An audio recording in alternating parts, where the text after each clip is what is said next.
Hey, welcome to Socialism for All. Today's date is September 8th, 2021, and I'm trying to save more of these reaction clips for the weekend, but this just happened yesterday, and my God. Anyway, Vosh, just one of the most well, let's just get into the clip. Here we go. Because Okay. again, we're talking about various different countries. So We're what if not it just turned talking out, about like a monolith of people. what if people thought within a country that the only way for them to escape colonialism, read racial diversity in their country? So this gets really bad, as you can probably tell just from how it's going so far. Here, Vosh is talking with a YouTuber, Professor Flowers, who's also on Twitter, about decolonization. And let's just replay what he said again, because that to me is astounding. Because Okay. again, we're talking about various different countries. So we're what if not it just turned talking out, about like a monolith of people. what if people thought within a country that the only way for them to escape colonialism, read racial diversity in their country? So wait, colonialism is actually a euphemism for racial diversity? Or like some kind of buzz? What the fuck? It gets worse. Was through the wholesale slaughter of the white people who lived there. Do you think that would be justified? Like, if they were like, this is how we're determining our decolonization, would you have a problem with that? So that is outrageous. Why is that your go-to question and concern, Vosh? You you know, this guy used to debate all kinds of far-right people, and I guess that is what he considers his formula for success because that's how he's treating this person.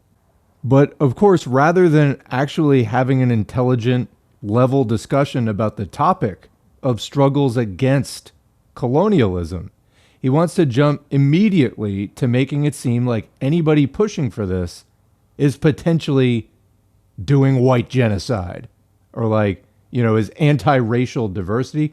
That was a stretch I didn't even expect from this shitbag. Let's continue.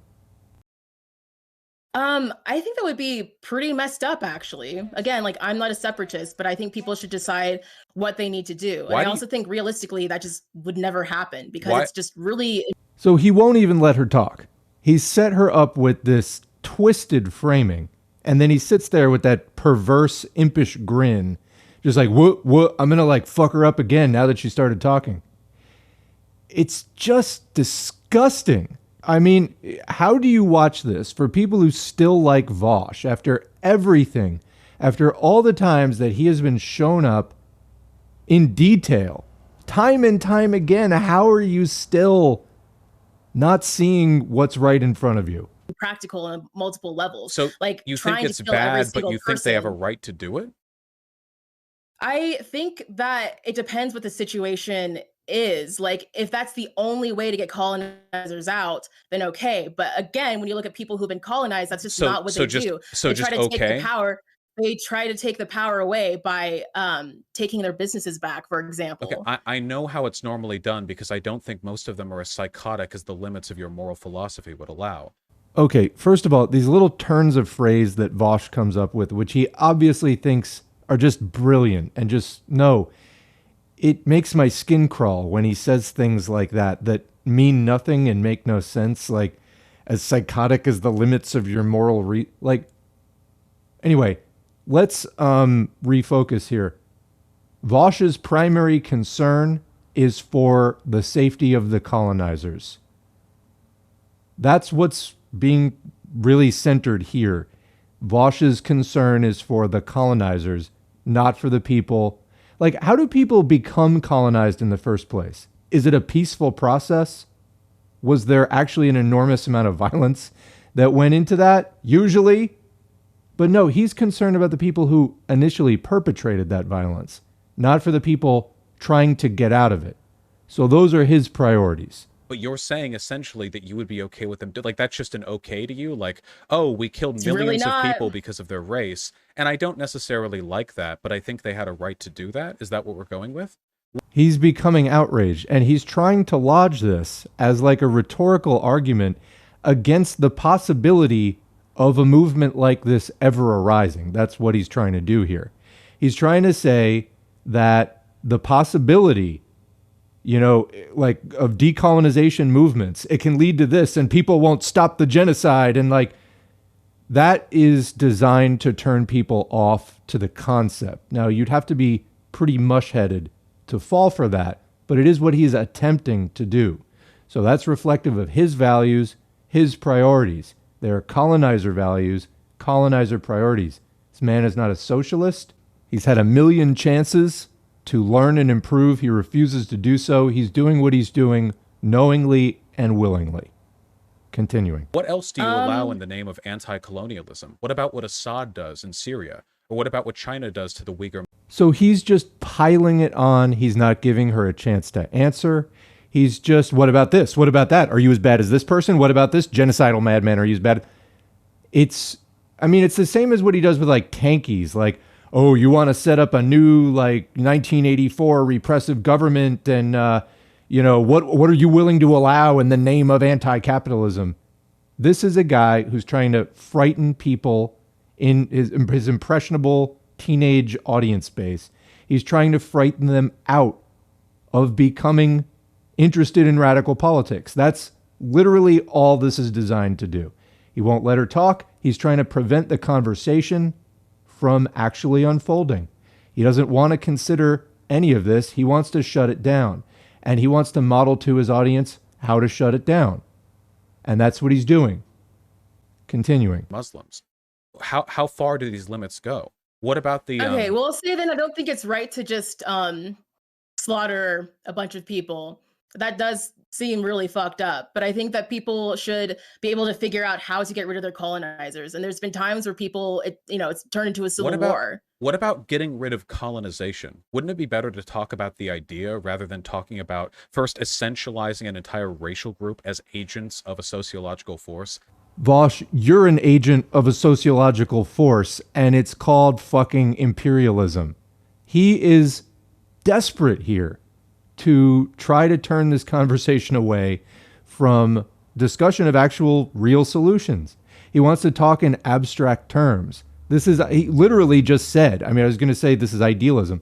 He literally just said, let's talk about getting rid of the idea of colonization. What does that mean?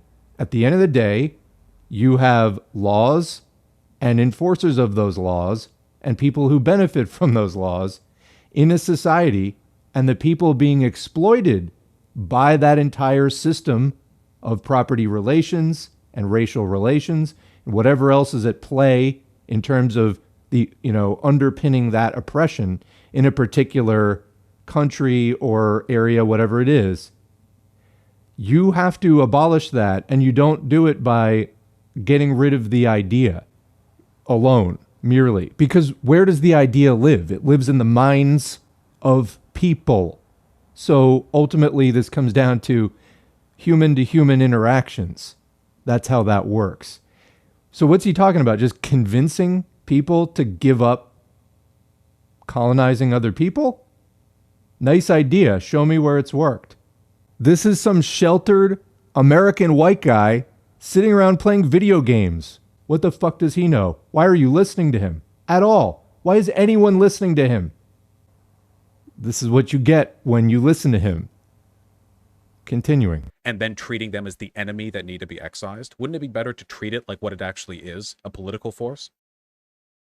I don't really understand the difference that you're making. That's very telling. No, she's completely right. That's a bullshit non-distinction he's trying to make. But he just acts like it's a win because mostly his audience is just conditioned to agree with him. All right, so that's the end of that clip. I'm going to now go to a clip from Professor Flowers' channel, and we'll continue with that because, as you might imagine, she had quite a lot to process after this experience.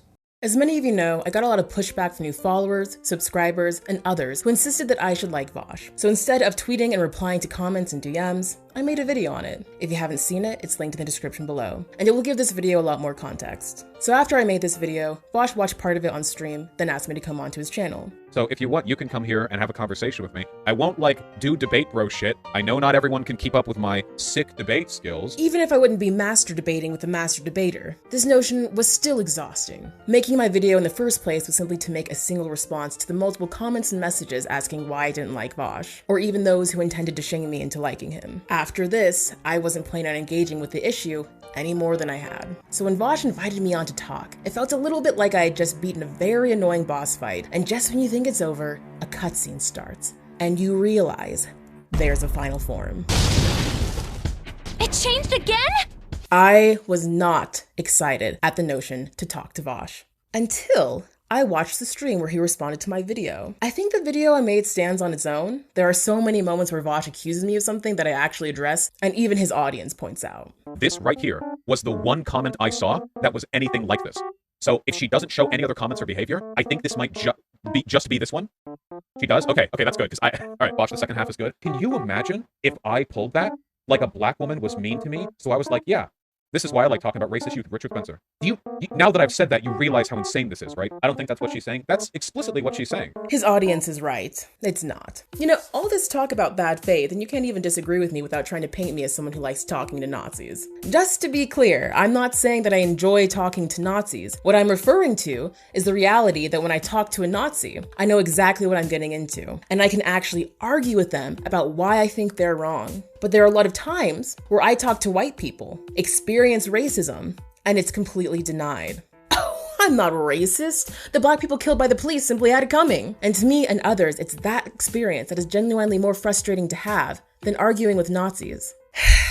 These kinds of accusations happen a lot in Vaush's stream, which is why I'm here. Though I was initially tired at the thought of talking with Vaush, after I saw his stream where he didn't even bother to watch my whole video and responded with accusations that the video itself addresses, I suddenly became inspired to talk with Vaush. Let's have a little chat. I wouldn't want you to feel misrepresented. Like I said, I don't want people to think I hate your toxic wasteland of debate bro rhetoric because of a misunderstanding. I want them to know exactly why. So that was some of what led up to this encounter, and I'll link her video below. Go check that out and listen to, she goes on to point out how Vaush was just running with all kinds of hypocrisy throughout this entire exchange with her, which is not surprising. The guy doesn't care about fucking anything except for trying to push his horrible political agenda on people. He doesn't care about he doesn't care about learning anything. He doesn't care about improving his politics ever. He's there to push a line, and that's it. He is not intellectual. He's just a manipulative dipshit. So anyway, I'm not sure that people really can gain from talking to Vaush. Because of what I just described, he's not sincere. So I think all you can do is just try to peel people away from his audience by pointing out how incredibly hypocritical and disingenuous he is. And I'm not sure that going on his show is the best way to do that necessarily, but different strokes for different folks. You know, people are going to take different approaches, and that's fine. But it does seem clear that just dealing with this person is distressing. And I really wonder, the people who are still following Vaush, have you looked around at other alternatives, or are you as sheltered as he is? Have you actually exposed yourself to other viewpoints, or is it just Vaush? Like, are you just stuck in this headspace? Because I would really encourage you to get out of that. Anyway, here on this channel, we do actual socialism, unlike the rehashed liberalism that Vaush will give you. If you want to, for example, read what Lenin actually said, you'll see how much sense it made. The guy was able to completely dissect all of politics at his time and was able to lead a revolution because of it. So, for example, whereas Vaush is leading nothing but, to the bottom of a bag of Cheetos. So I really look forward to the day when people like Vaush, these kinds of politics, not only are not considered left anymore, but just simply don't exist. We've got to work to make that world happen, and we cannot let concern trolls like Vaush stand in the way of that.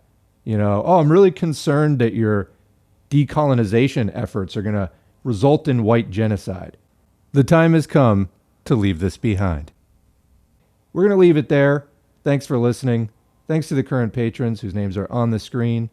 All of those contributions are very encouraging and materially helpful. If that's not your thing and you like the channel, hit like, subscribe, comment, the notification bell, all that stuff. Share the video. All that helps to expand this conversation and the overall conversation about ending capitalism and building socialism. For whatever you do online and in your community, thank you. We appreciate it. Keep going, and we'll see you in the next video.